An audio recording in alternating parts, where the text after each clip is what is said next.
Welcome. Grateful to have you here talking about social emotional learning measurement and program. We know that they are two sides of the same coin and absolutely so important. Stephanie, welcome. Good to see you. Nice to see you, Olivia. We have folks from North Carolina. We have folks from the West Coast, everywhere in between. Let us know again where you're calling in from. And we know that this is a really timely and important webinar, especially as many of us are thinking about what it looks like the 2021-2022 school year. Before we begin and we dive in to talk a little bit about what measuring and assessing, as well as the programs that we implement when it comes to social emotional learning are, want to just let you know that today very much is being recorded, and you'll receive all of the resources that we share today, all of the recordings, everything in between, and you'll also get that information about 2 days from now with your certificate. You might have noticed that you're in listen only mode, but we want to make sure that you feel really heard and supported, and so you'll be able to submit questions. You'll also be able to share in the chat. We don't want to pretend like we are the only ones who have knowledge here. And so as you're talking about programs that you're using, words to the wise, lessons learned, things like that, share them with all panelists and attendees. We are also on a learning journey too. So grateful to be able to hold a little bit of space for that. And we'll go ahead and get started here and just do a little bit of introductions as well as grounding ourselves. We'll do a little bit of introduction. If you don't know Panorama yet, if you don't know Harmony yet, like welcome to our family, welcome to our team today. Grateful to have all of you. We want to make sure we get to know you, you get to know us, and then we'll hear from just incredible leaders in Broward, Dallas, and NYC here. Again, no one is pretending like we have all of the answers, but we want to make sure that we learn together. We learn more effectively when we're in community here. And so let's create some of the space for that conversation. And then we have a couple of questions that we lifted up very much from educators and leaders such as y'all. And then we hopefully can hold space for your questions, but let us know at the end of today, did you walk out of here with one concrete strategy? And should we have more learning opportunities like this for you today? Because we know that we're probably not going to solve or answer all questions about social emotional learning in 60 minutes. And so we're wondering how we can keep that conversation going for you. So if you haven't met Panorama just yet, we are very excited to have you here. When we're thinking about our co-partnership with Harmony, it means a lot for us to be able to kind of hold this collective space here. And our goal is that we build or continue to build everyone's understanding of what the intersection of implementation implementation and measurement look like when it comes to social emotional learning. We know they are very much one in the same. How do we measure what matters if we really care about social emotional learning, and how do we take action on that data and very much put it into practice? And so a couple of themes that you're going to hear that you might kind of want to hold in the back of your mind as you hear different districts talk about their stories. You'll hear about the theme of differentiation. There is no one size fits all when it comes to social emotional learning implementation or measurement here. And so how are we differentiating based on the needs of students across different tiers, and how are we supporting our educators in doing that? We also know that the journey is very much non-linear. Sometimes it's 2 steps forward, 1 step back. And so when it comes to how these different districts have rolled out social emotional learning programming and measurement, we want to recognize there isn't, one right path forward here. And at the core of it, when we're talking about social emotional learning for so many of us, what that means is that we care about students, we care about our community, and at the center of everything, both in terms of program and measuring SEL, is relationships. That's not something new, but hopefully we have new and more effective tools to help us both measure and implement social emotional learning. So on the Panorama side, we're a team of about 180 plus folks, many of us former educators like myself, engineers, researchers, designers, all working collaboratively together to ensure that educators, leaders, counselors, and everyone in between, y'all are able to work smarter and not harder when it comes to responding to the needs of students. And that includes collecting data. And you'll go ahead and see that in the chat here in Zoom, you might see a poll that just popped up to get a better understanding of both how you're measuring, but also implementing SEL. And when it comes to the different tools and resources that Panorama offers to the different districts and schools that we work with across the nation, some of them come in the form of social emotional learning measurement, very much CASEL aligned. How do we better understand the experiences of students' social emotional learning skills, also the environments that cultivate those skills there? We also know that voice is so important, student voice, staff voice, family voice. And so we have surveys as a way to really measure and understand that voice, and data platforms that help us interpret that data, grounding equity in every single thing that we do.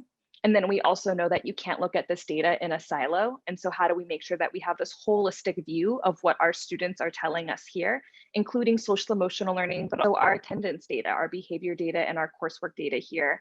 And so we have a multi-tiered systems of support platform that allows us to pull that information together.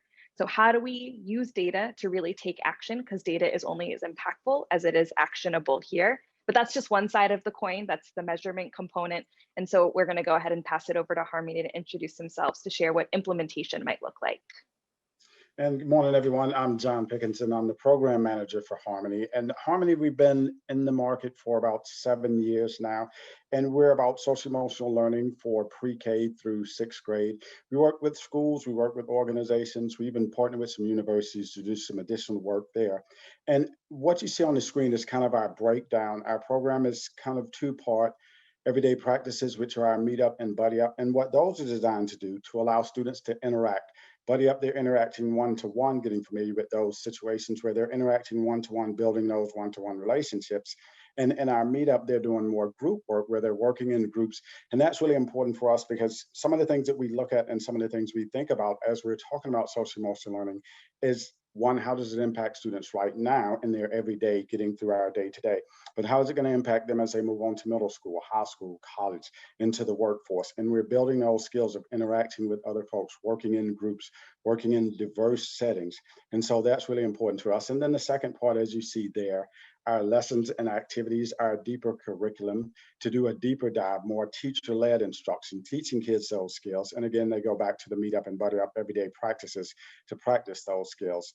Everything we do at Harmony, you'll see, you visit our portal. We do everything at no cost. We assist with implementation. We help with training and all of those things to make sure our schools are up to speed. And we're constantly available as a resource to make sure that you understand how SEL works, you understand specifically how Harmony works, and we're available to help you with that. And so with that, I'll pass back to Becky to move us right along. So thank you, guys. Yeah, thank you so much. And we're grateful to have you here, John. It's so rare that we get to have like two organizations come together like this. And we have lots of different people on lots of different journeys right now. I'll go ahead and share some of those poll results. Thank you for offering yourselves in this poll here. We don't take that lightly when you share your experience with us. There'll be one at the end too.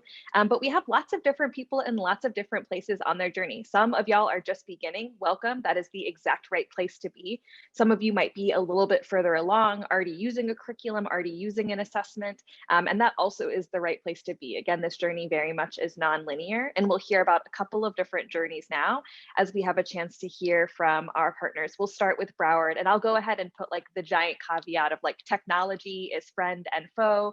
And so at any point in time, if like something pops up, like, you know, someone loses their microphone or you can't hear us, like let us know. That's like the modern day equivalent of like you have broccoli in your teeth, like let us know, and feel free, like Broward folks, Dallas folks, like NYC folks, like ask for help like along the way if like technology is acting up. But I'm excited to hear and also listen and learn alongside all participants that we have.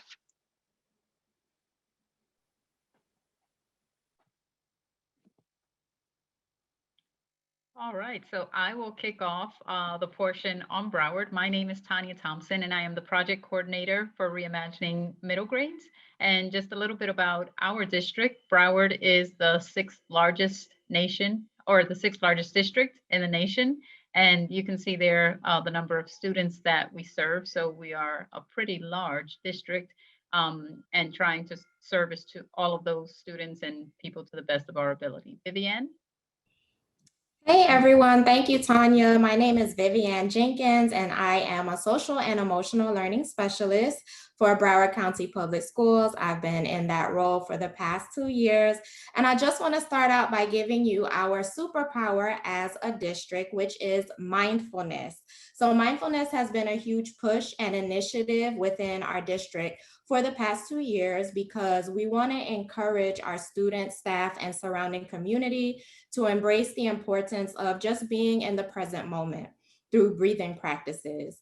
As a district, we model this by opening many of our meetings with invitational breathing practices and providing programs like Interim Explorer to our schools that include user-friendly mindfulness practices teachers can easily do with their students on a daily basis, practicing mindfulness has really helped many members of our Broward County Public Schools community to be more present and also with stress reduction.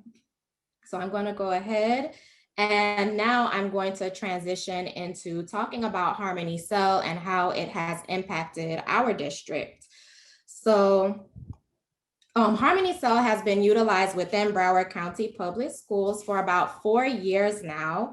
Every school in our district is required to complete a cell action plan at the beginning of the year. And they're required to select a cell program that they're going to work with throughout the year. Many elementary schools select Harmony Cell because it's such a user-friendly social and emotional learning program.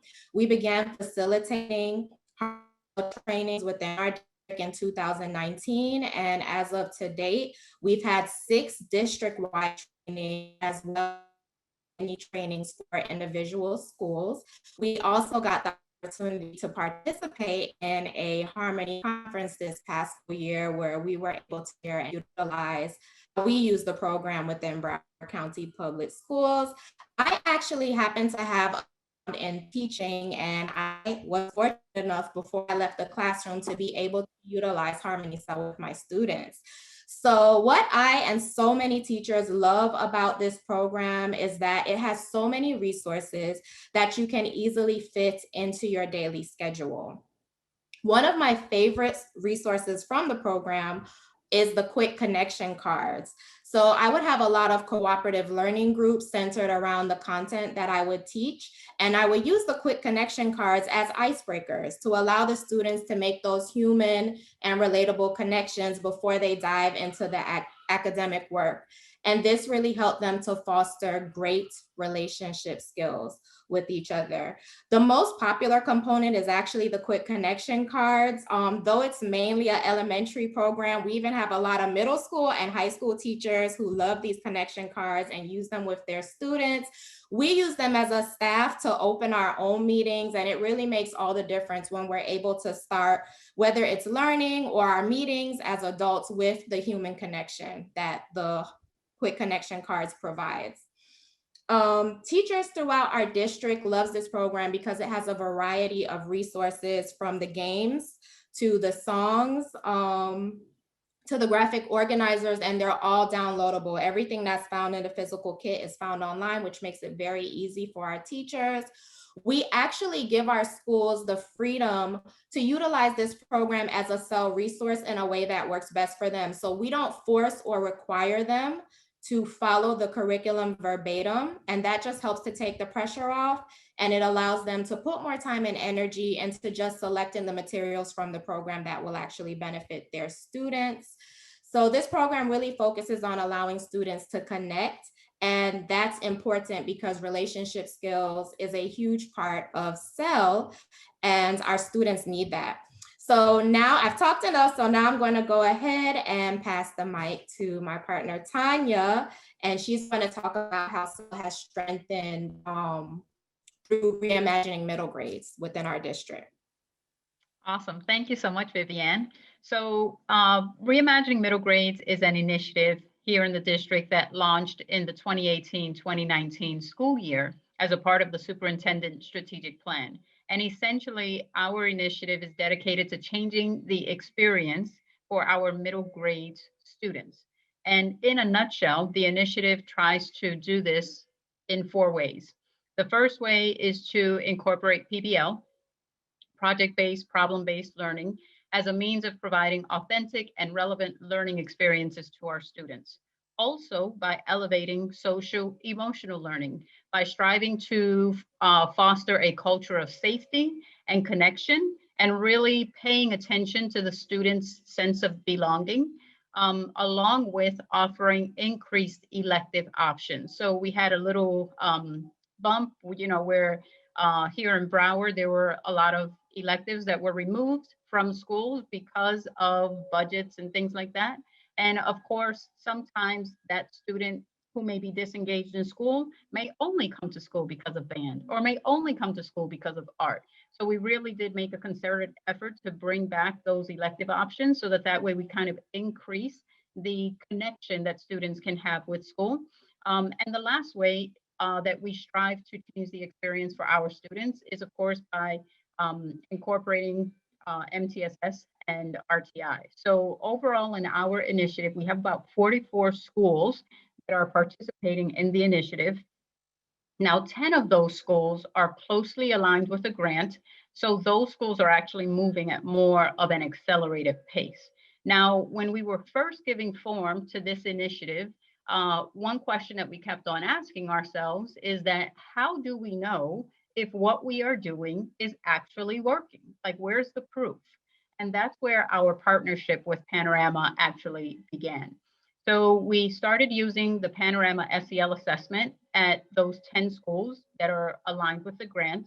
And what that allowed us to do is to obtain measurable data at strategic progress points. So what we landed on was that we would give the SEL assessment twice a year at those 10 schools. And by working with school leaders, each administration or each time we would give the SEL administration, we have been able to obtain strong participation rates of about 80% or above at each of the school sites. And that's important because we want to make sure that there's enough school student voice represented in the data. So that's a comfortable participation rate. So if we take a look at the next slide, as it relates to our spring SEL results, you can actually see that we measured 6 different areas, and the percentages that are listed at the top of each bar essentially indicates a favorability percentage as indicated by those students in that area from the questions that they answered. So in isolation, this data is merely a call out of percentages that really kind of is missing a story here, right? But the beauty of our participation with Panorama has been the ability to obtain trend data, considering that now we are in our 3rd year of our initiative. So if we switch to the next slide, we see the 3-year trend data slide that we have an opportunity to really get an enlightening snapshot that provides for us as an initiative our areas of growth, areas of celebration, bright spots, maybe some areas where we're stagnant, and really it just provides some proper context for the data. So I'll call out the data point on sense of belonging. So when we look at that data point in isolation and you only looked at the spring 2021 result, you see that the sense of belonging favorability percentage was 42% in that area. So in isolation, you might look at that and say, wow, isn't that low? But really now when you look at it in consideration for the trend data that we have, and you look at it in the context of the progress throughout the years, you might then look at that and considering where we started from and where we are, you look at sense of belonging, and then the thought kind of changes to say, wow, look how much growth we've had. You know, so the trend data I think is very important. So we've had consistent areas of measurement throughout the year so that way we actually have those data points that we can lean on and really help us tell our story. So the one other feature that I wanted to focus in the time that we've had is an additional feature within Panorama is the ability to drill down and look at subgroups. So you have your traditional subgroups of ELL, free and reduced lunch, and their exceptional student status, if whatever they may be a part of. But we in Broward are actually doing something a little bit different because through the work with Reimagining Middle Grades, we have identified students in need of additional academic and social emotional supports, and that we call them our target group. So these students, through our Panorama data, we actually have the ability to compare them to non-target students. So the students in the target group have been provided a personalization class in order to provide them those additional supports and make them more successful in school. So based on our last administration and the ability to drill down to the data in subgroups, we have been able to see that the target students rated themselves higher in the area of sense of belonging as compared to their peers within the same schools. So when we look at this particular data point, we really take it into consideration to tell the story that the personalization class that each of the students have received in this target group is really something that has helped them with their sense of belonging. And that really is why those percentages are much higher for that particular group. So it helps us really be able to ascertain the effectiveness of that personalization class. So really our partnership with Panorama has been valued throughout the 3 years of our initiative, and we're looking forward to looking ahead and determining some next steps with them. So grateful for our partnership with Panorama. That means so much. And we are always so grateful. And I'm sure I can speak for Harmony when they say like, so grateful to be able to like learn alongside, provide resources. There's just so much good work happening here. And Vivianne, Tanya, I hope you don't mind if I like elevate like a few key points where I was like, wow, this is so tangible and concrete. And it's one of those things that I feel like we could hear and rehear, but to hear how you all put it into practice. Every single school has an action plan. Like, let's make sure that we measure what matters. We're creating not just, the idea behind it, but we have a concrete plan. What does it look like, sound like? How are we implementing it, and seeing if what we're implementing is effective? And that accountability communicates to schools that this is really important and we really care about this. Super concrete. But I also heard this element of like staff choice and like supporting staff along the way. Students don't just do mindfulness, staff do too, because we also need to fill our own cups. We don't have to, implement it in a one size fits all. Take the Harmony curriculum, it's adaptable, it's adjustable. There are ways to implement this and embed it so that way, Ms. Barstein might feel really different than Ms. Thompson, and that's okay, but it's authentic. And then also we don't just look at data as like a gotcha, but there are ways to say, we're not done yet, but like, let's celebrate the growth along the way. And I just so appreciate that y'all did that with belonging. So if folks are wondering, what might this look like in your context, we can just sort of like give a round of applause and like so much love for Broward for sharing that. And we'll have an opportunity to kind of lap to a different part of the country too. But I'll go ahead and pause here if there are any kind of extra points there that our Broward folks want to like emphasize or double down on there.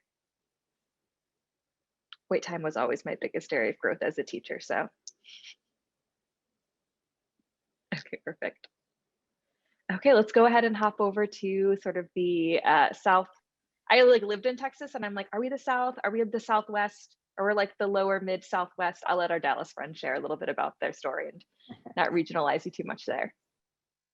Thank you, Becky. Hi, everyone. I'm Juany Gaytán. I am the Executive Director of Engagement Services for Dallas ISD. And so I have the honor of leading our SEL team, as well as some of our other programs, Advanced Academic Services, Special Education Behavior, and Special Education Social Work.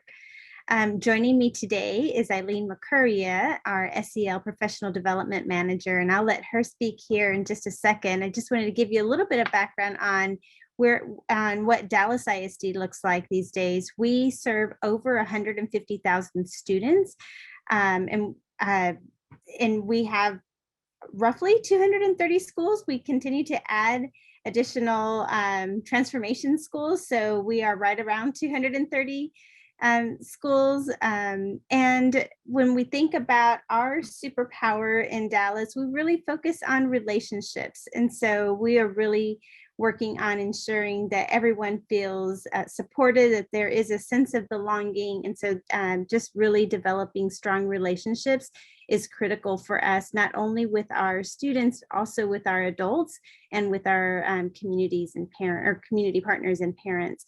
I'm going to turn it over to Aileen for a quick introduction there as well. Hi, thank you, Juany. As she mentioned, my name is Aileen Mokuria. Happy Pride Month, everyone. It's Juneteenth this Saturday here in Texas. And so we really want to honor the intersectionality of both Black trans women and also the history of Juneteenth here in Texas. So as Juany mentioned, I am the SELPD manager here in Dallas, Texas. I have the honor to lead our large team of 11 coordinators. We're so thankful that our district has invested in SEL. We also have one parent and community coordinator and one project manager. And so this team really coordinates with strategic coaching, observation and feedback, professional development, and also strategic planning for our 230 plus schools. So in Dallas ISD, we're so fortunate to have the support of our trustees. We have SEL written into policy, indicating that we will teach SEL skills throughout all classrooms, all grade levels, and that we will provide a curriculum and guide to teaching SEL. And in Dallas, we focus on CASEL's 5 competencies.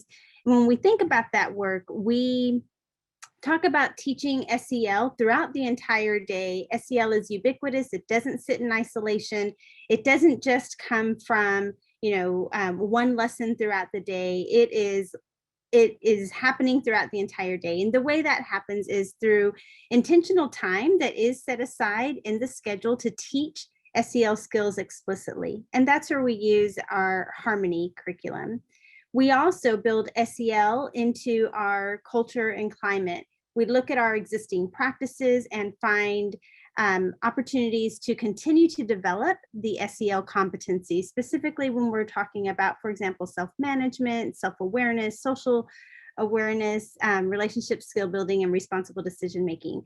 And an example that we like to give is when we look at our behavior systems, we really try to align our systems to opportunities to developing those skill sets, for example, around self-management specifically, how we can teach students positive ways for dealing with self-management as opposed to controlling behaviors. And as a district, we're also working on doing away with in-school suspension and bringing in a reset center that will help students attend to a different place, a different room on the campus when they need some cool down time, they need some coaching around self-management practices. We also have a set of SEL standards, and we teach these standards within the content. Whatever the content is that we're teaching, we integrate these SEL skills or these competencies into our content. So for example, if we're teaching a science lesson, we might be focusing on, or we might call out responsible decision-making whenever we're about to conduct a science experiment, and remind students about responsible decision-making whenever, working with special utensils and how to practice this skill set. We have added this year a component around family engagement, where Aileen mentioned that we have a parent SEL coordinator, and we are really trying to support our families at home by continuing practices at home and giving students practices and or parents practices and resources that they can practice at home to develop these skills. And Aileen, can you speak to our explicit skills instruction? Yes, so with our explicit skills instruction, I noticed on the poll that many people that are watching are beginning their journey with SEL. So I want to emphasize that in our district, we learned that it's important to start with the adult acquisition. So when we started this work back in 2016, we really wanted to work with our adults. Now we're at the phase of our adults understand the competencies, and we really want to integrate the curriculum with our students. And so what we've done in partnership with Harmony is we take the Harmony lessons, which are 45 minutes, and we split them up in chunks for teachers to integrate throughout their morning meeting to make it more accessible for our teachers to integrate the explicit skills instruction. Also, Harmony has a game room app that they've recently created, and they've totally digitized their resources, which our educators have found really helpful and useful to integrate not only in the classroom, but in their professional development opportunities.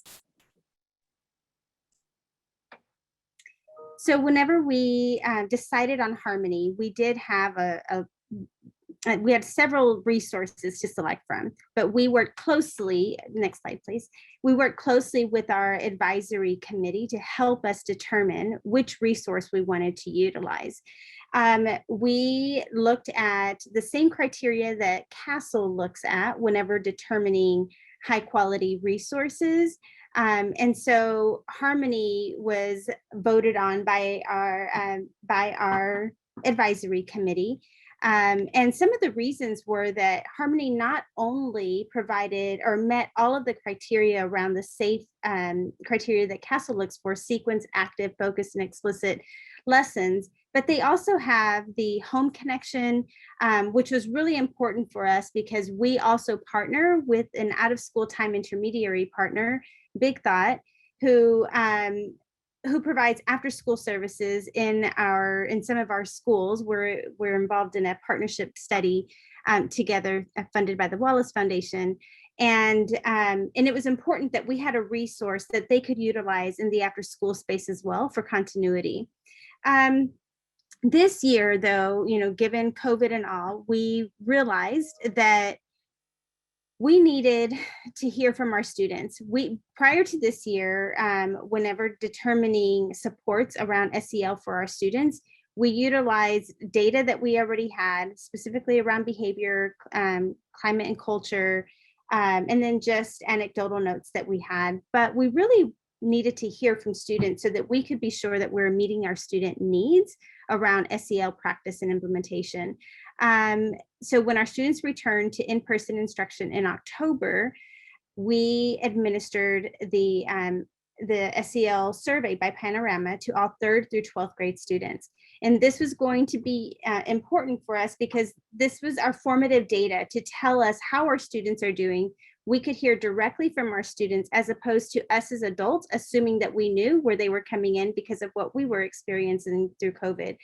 So the data that you see here on the right helps us to hear, again, what our students are saying around supportive relationships, social awareness, self-management, and self-efficacy.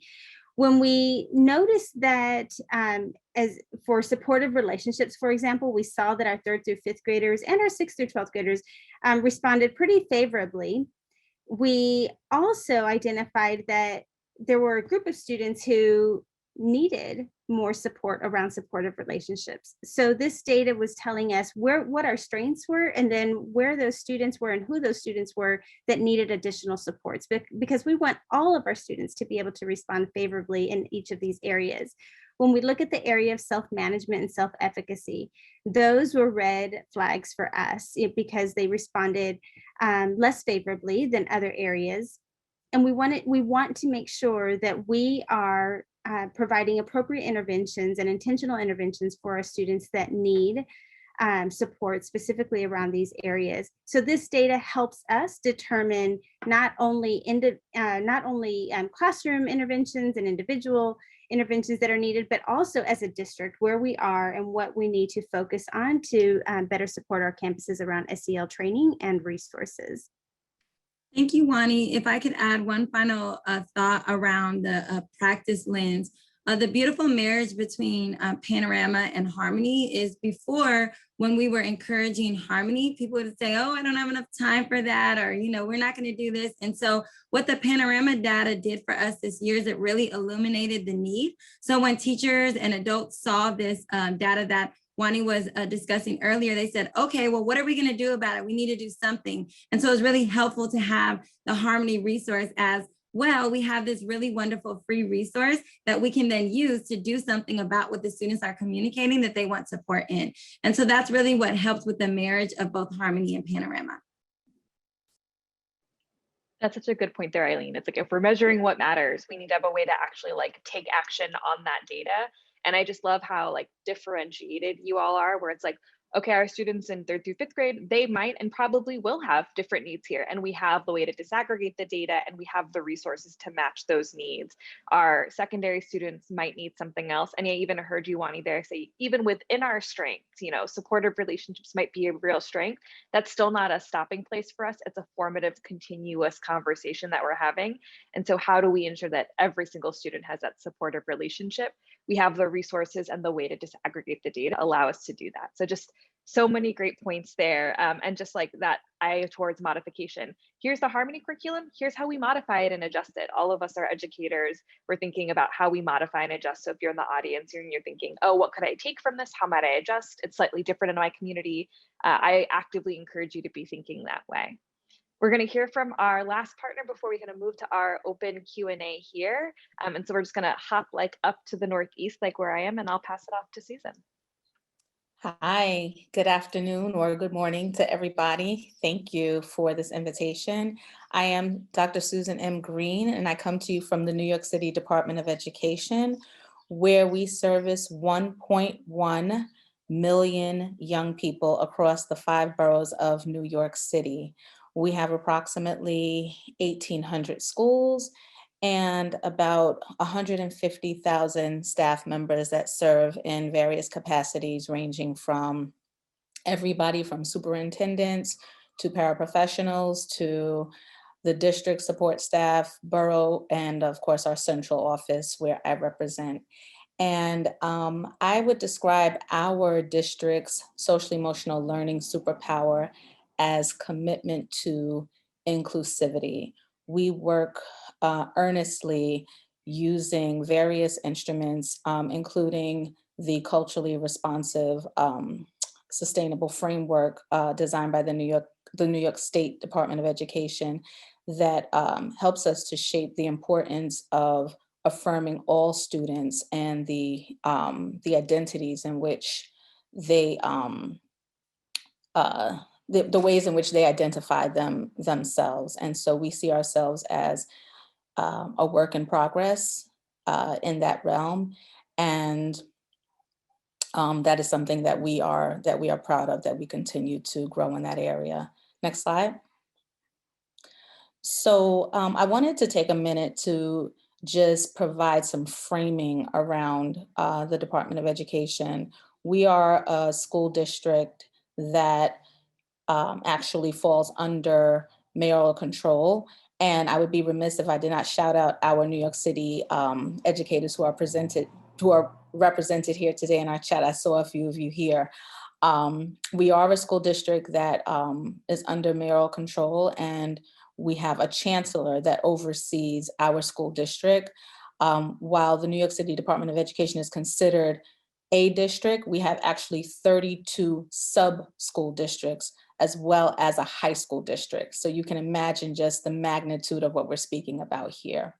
And so what you're looking at on this particular slide is what's known as the New York City Department of Education's framework for great schools. And what you will see is that student achievement sits at the core of that. And then things like having a supportive environment, rigorous instruction, and collaborative teachers embodies that work. But this is comprised also of effective school leadership and strong family and community ties.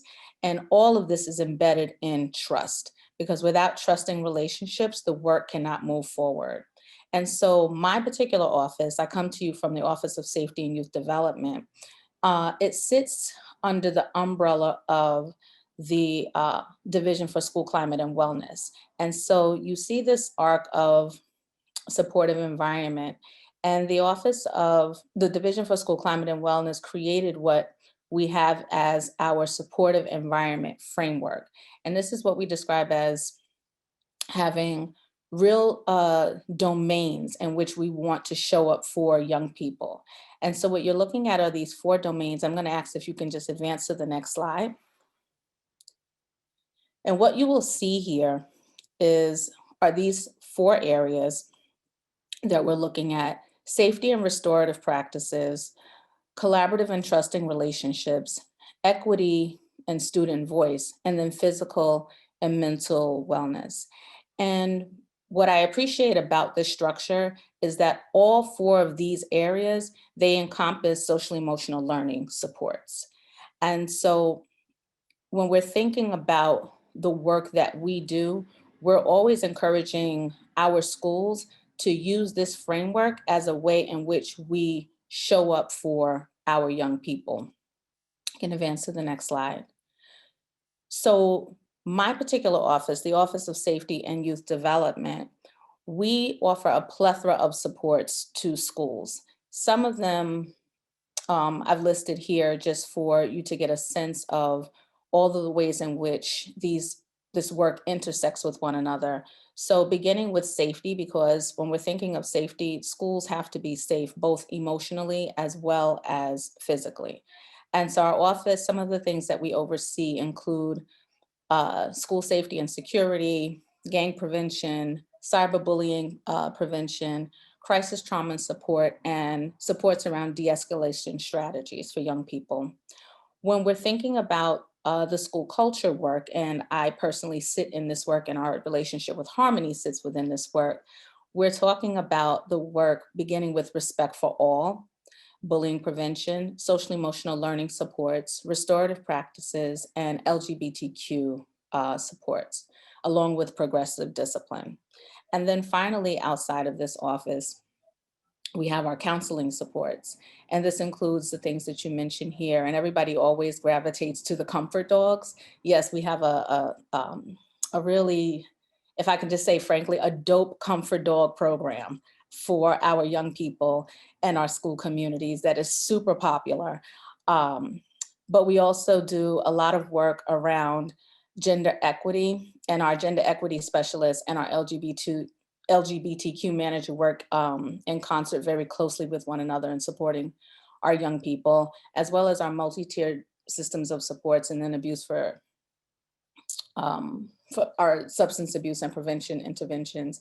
And what I can, just to kind of help, illustrate this picture, if you can just envision this big place with all of these people in this big office, we work in isolation, but yet we work in concert with one another because we rely on one another and recognizing that, similar to how our young people are showing up with all of these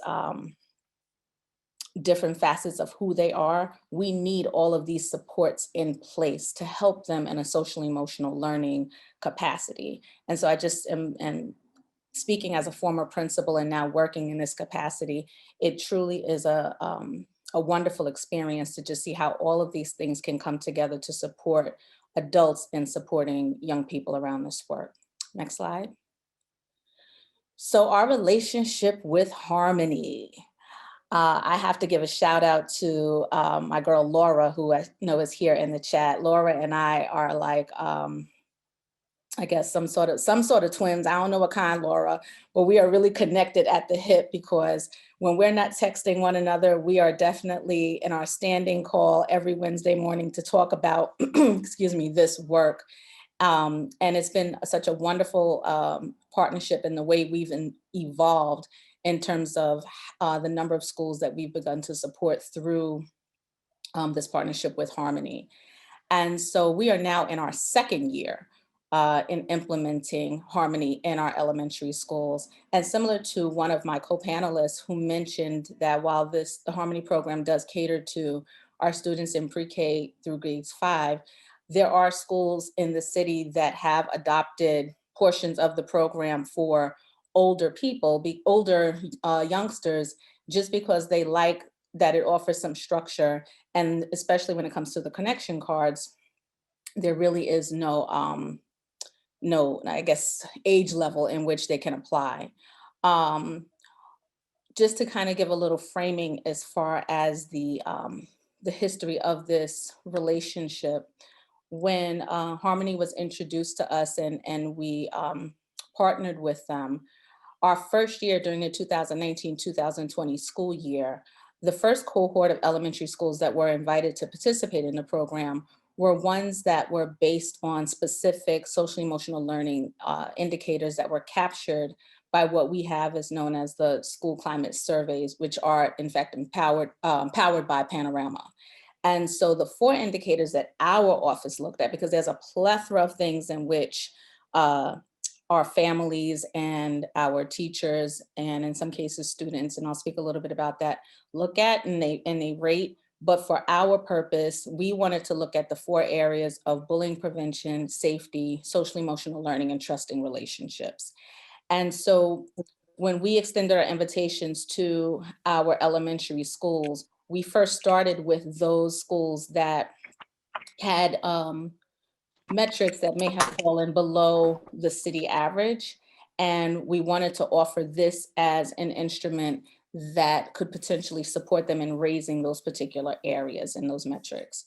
And so what's important to understand in terms of our relationship with Panorama as far as this is concerned, is that while the data, the students at grades 6 through 12 have an opportunity to participate in completing the survey. Students in grades pre-K through 5 do not. But we do still utilize the data that we get from parents as well as teachers in order to inform the decision making.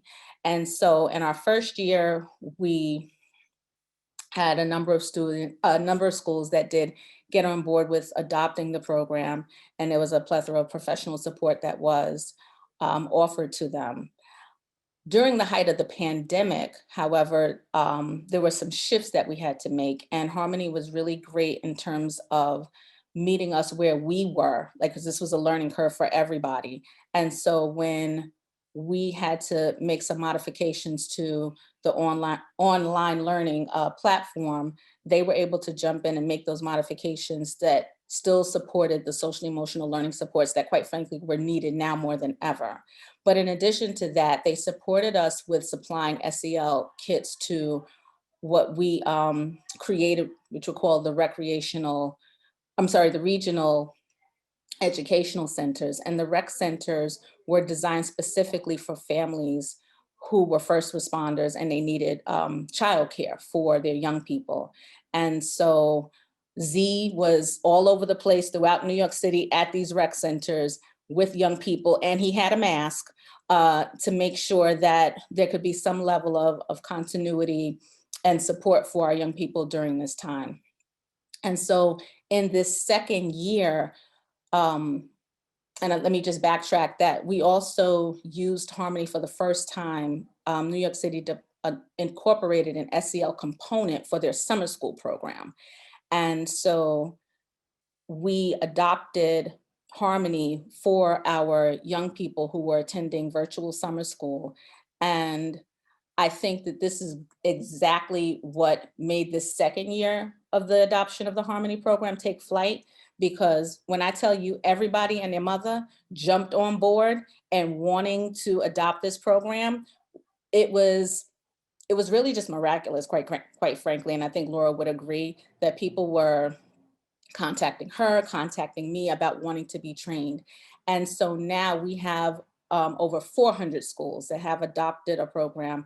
And I think that that's pretty significant, considering that we have less than 1,000 K-5 schools within New York City. And so to have that many already want to be on board in a second year, I think speaks volumes to not only the idea of people wanting something to support their work, but really hearing about the benefits of the Harmony program.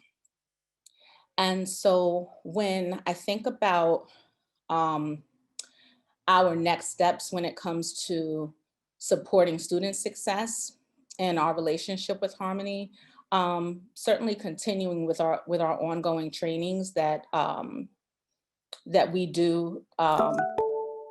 Laura and I are instrumental in having webinars and live PDs, but also just thinking about how do we do more work around training our parents and our parent coordinators around components of this program as well, in an effort to grow. And then, of course, looking at the ways in which we want to incorporate more assessment around not just merely, now that the training's been done, what does the implementation look like?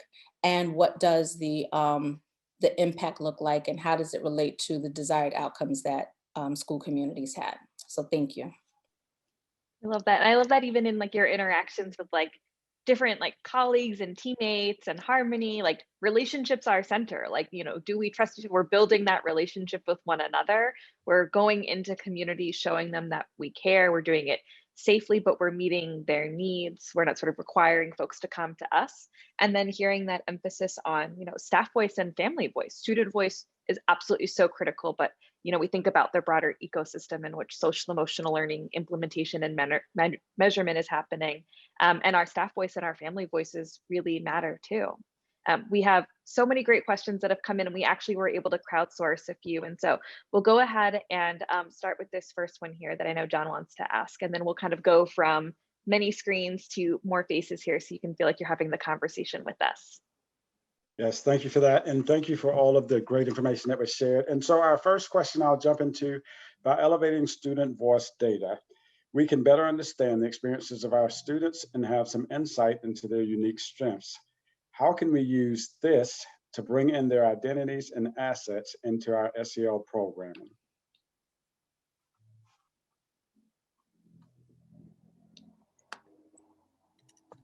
We'll go ahead and embrace the awkward Zoom pause and see, is there a district that wants to talk about that student voice component there? How are we elevating it?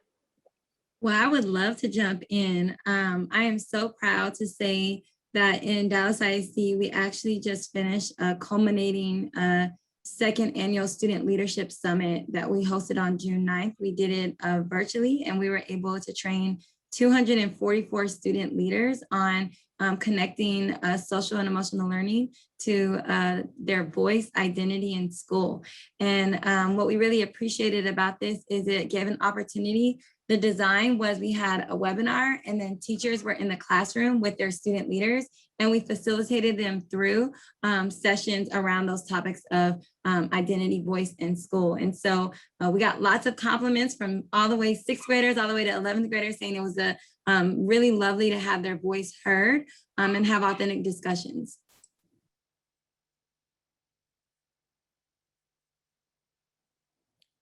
Well, speaking for the New York City Department of Education, there are several youth groups that exist citywide that are designed to, if I'd say quite frankly, school adults about the work that they need to do when it comes to how they show up for young people. And they have actually been instrumental in sparking change. Some of the youth groups that we have are Youth Tech D, who work in collaboration with NYU's Tech D, Technical Assistance for Disproportionality work.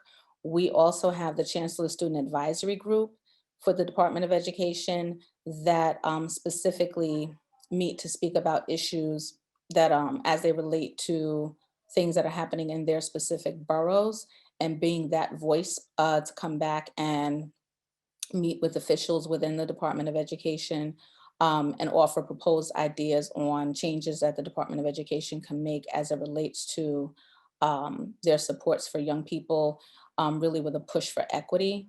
And then lastly, I would want to reference many youth groups that fall within just keeping it within the realm of Pride Month right now. Wonderful young people that are coming together to speak about their intersections of being people of the LGBT community or being allies of members of the LGBT community. And what does curriculum look like that reinforce their total identity? So all of these ways are ways in which the Department of Education is continuing to grow, where we are moving from a place where children should be seen and not heard to children should be, or young people should be seen and heard. I love that. I just want to say one last thing based on what you just said is the big things we've been discussing in Dallas is when you think about social and emotional learning, I can't address someone's social and emotional learning needs if I don't see them for who they are, whatever the intersectionalities of their identity. And so it's really important for us to let the students lead us in that work. And even we hosted teacher discussion series throughout the pandemic where it's like a virtual teacher break room, and they could just come in and talk about whatever they wanted, and they really appreciated that. And so you inspired me when you shared your comment. Mm-hmm. Thank you. Yeah, I can go on, because even just listening to you was just like, oh yeah, I was like, and what about that group that you listened to, Susan, the other day that were they were actually leading Harmony discussions using the prompts, and this was a bunch of middle schoolers, right? In terms of garnering conversation around things that matter to them, that they're picking the cards and deciding what they want to talk about. And this is creating a structure for adults to be able to hear from them, where they're leading the work and adults get to sit back and be the learners. And I think that that's a very humbling experience for all of us when it comes to us being adults, because we're expected to come in being the ones who are the keepers and the knowers of the knowledge. And the reality is that all people who are coming with experience end up being the teachers.